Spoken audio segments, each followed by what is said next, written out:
let's face it, pyrography or wood burning does have some danger to it. So here are my top tips to keep you safe.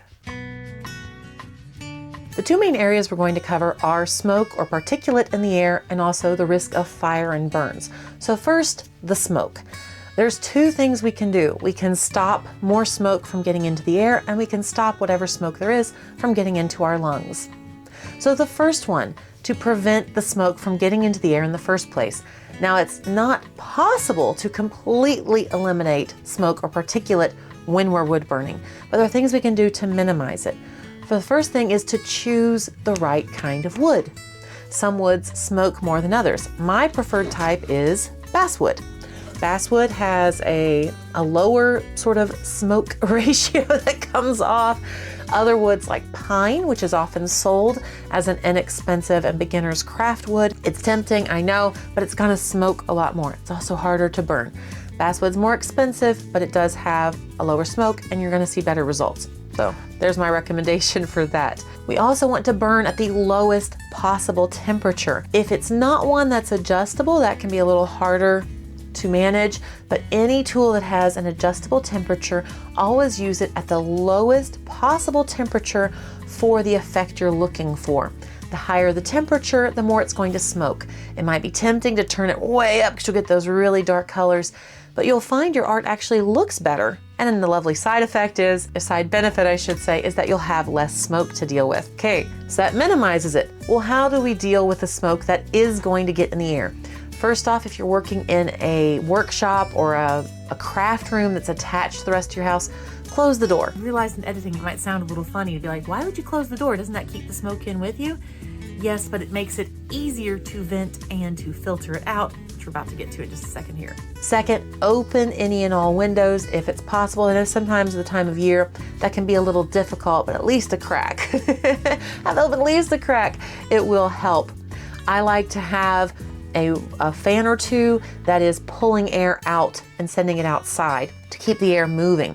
Another thing I do is I have a little filter fan that is made for soldering, and I have it sitting right next to where I'm working. So if I have the pyrography, I'll have it right next to it. So the fumes, you can see any little trails of smoke getting sucked into that carbon filter. That's my first line of defense. My second one is I have an additional filter. It is a Shark. It's not really intended for smoke per se, but it is a very strong filter. That's why I use the soldering fan, the soldering filter to capture that initial sort of burst if there is any. And then I have the secondary Shark filter to capture any that gets in the room and that doesn't get sucked outside. Another good thing about that filter is that it is monitored. It actually tells you what the air quality is. Even if you don't have a filter that has an air quality monitor, I would still recommend getting one because the air may look clear. And you know, if you have a smoke detector in the room, more on that in a minute, it may not go off, but there's still something in the air that you're breathing in, and over time that's damaging. We don't want that. The other way we protect ourselves is with PPE. Now, PPE stands for personal protective equipment. It's not always fun to wear, but it does keep us safe. If you're just starting out, or you're just a very occasional hobbyist sort of burner, this is a very basic P95 mask. You can get them at most of your sort of generic hardware stores. Make sure it's P95, not N95. P, particulate, that's what's going to filter out. Filter out 95% of it. If you're doing this regularly, or if you're burning for long periods of time, I would recommend, even though it's not really that comfortable, I would recommend stepping up to the more advanced filtration system. This has two P100 filters that are attached to it, so it's really good at keeping your lungs clean and safe from any smoke that goes in the air. Is this really comfortable for long periods of time? Not for me, but so I give yourself breaks. It's good to give yourself breaks anyway, but long term, we gotta think long term. Don't get cancer for art. I've had cancer. It's not fun. Don't do it. Another thing you can do is in your posture for how you are burning. If you can have your workspace at an angle, slightly elevated, it will help you, prevent you from kind of bending over. When you bend over, and believe me, I'm really guilty of that. I bend over a lot, like bending over, try to get close to it. When you do that, you're right over any of those fumes. They're going straight up into your face. So if you can sit back a little bit, it'll help your posture. It'll help this not be so much of a neck strain by bending over and that weight pulling your head down. And it also will help protect your lungs because they're bypassing your face, those fumes. One more thing I want to mention, I did talk about the types of wood, but pine versus basswood, that kind of thing. There's another kind of wood out there, plywood. Do not do pyrography on plywood. Laser engraving is another beast. I use plywood in laser engraving sometimes. I have a lot of filtration going straight outside. I have a very powerful fan sucking it out. I have filters in the room, all that sort of good stuff. When you're doing pyrography, it's a bit harder. Laser engravers, they can be enclosed. They should be enclosed, frankly, for your safety. So it's more contained, and especially with really good filtration and exhaust going outside, it's a lot safer. When you're doing pyrography and you're burning, if you're doing it on plywood, plywood is like this thin layer of wood, then you have wood bits, we'll say, all glued together. So if you burn through that top layer, which is really easy to do and it's likely to happen, you're going to be burning glue. Anytime you are burning something other than glue, you're adding additional contaminants, additional dangerous chemicals into the air. So if you're burning anything that is sealed, that is stained, that is plywood, please don't do that. I know with those beginners wood burning kits, they often provide plywood as practice wood because it is cheap, it's tempting. Please don't do it for pyrography where you're sent over, you're burning up close and personal for a while. Please don't do it. Any extra thing that's in that smoke that's harmful. We don't want that.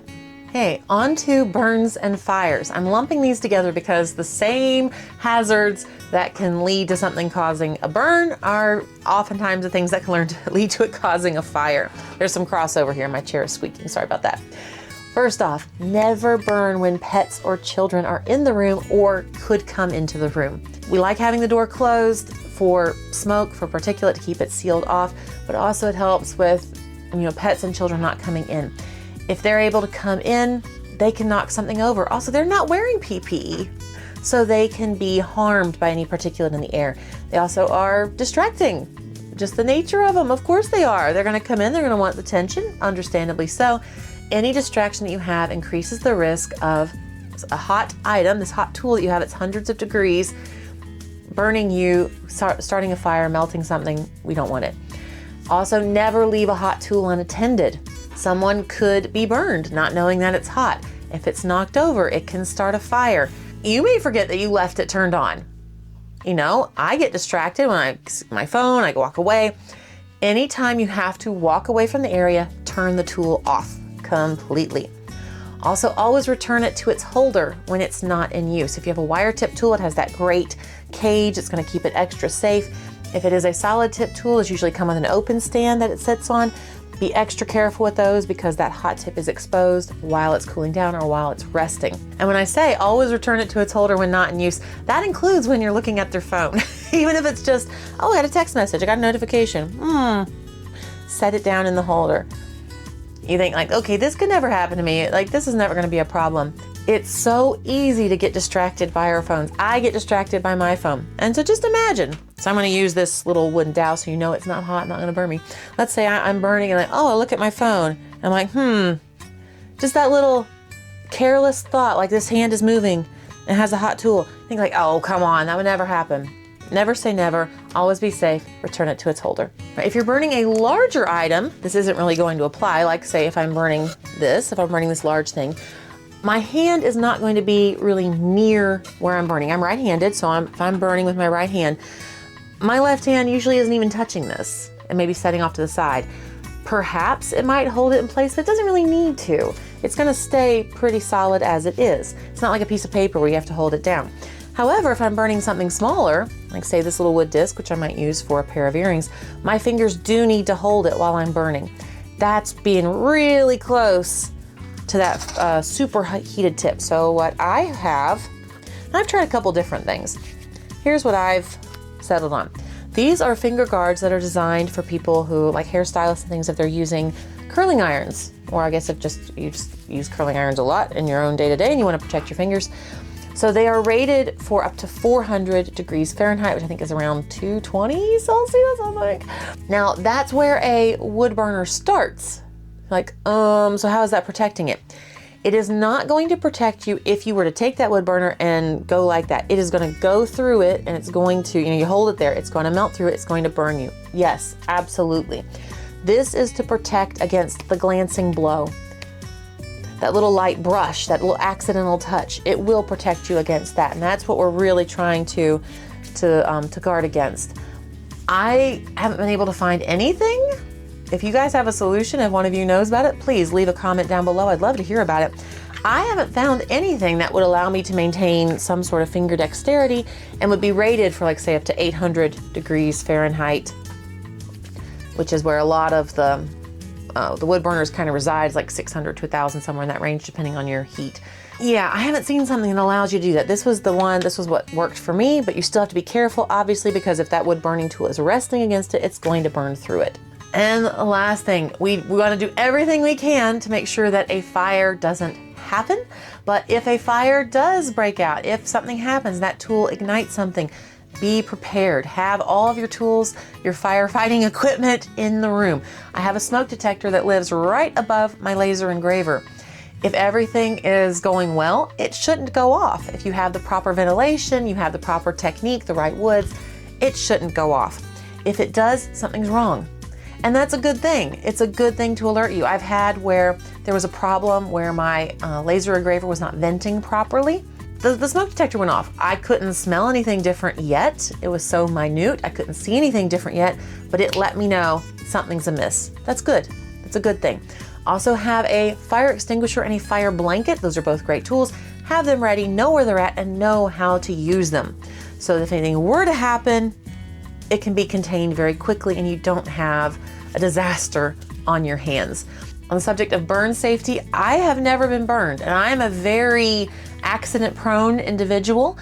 But if you're following all of these techniques and you're doing things right, I've had close calls. I've almost, but I've never gotten burned. But if you do get burned, it's a good idea to know what different types of burns look like so you can know how to treat it if you need to go to the emergency room. Know the difference between a first, second, and third degree burn. Whether it's just red on the surface, whether it's blistering, whether it's deeper, and when you need some professional assistance, some medical help for that. Always be prepared. Forewarned is forearmed. And if you follow these tips, hopefully, we won't have to deal with anything, but if you have that knowledge, you'll be well set. If you have any questions or if you have any additional safety tips, I'd love to hear them. I love being safe. I think we should be able to enjoy our art safely. It's a really fun hobby to have. We don't want anyone to get hurt. We don't want anyone's house to burn down. Come on, no, we do not want this to happen. We want everyone to stay safe and have fun. If you found this video helpful or useful, please let the algorithm know so others can be helped too. Give it a like, comment, a share, even dare I say a subscribe. We'd love to have you back here again. Going to have a lot of interesting videos about pyrography and laser engraving and all the kind of fun things you can do and make with those, as well as this series up here, which I really am proud of, and I hope some other people enjoy it too. I think it's a lot of fun. It's called Tales and Tales. And it is a sort of process video plus pet podcast, if you will, where I am showing, for example, this time lapse showing how I made a memory of my sweet cat, Dita. And so you're seeing the process of how you do a realistic pet portrait, and also hearing all the kind of fun, funny stories and heartwarming tales of her life. And it's just a celebration of pets and why pets are awesome.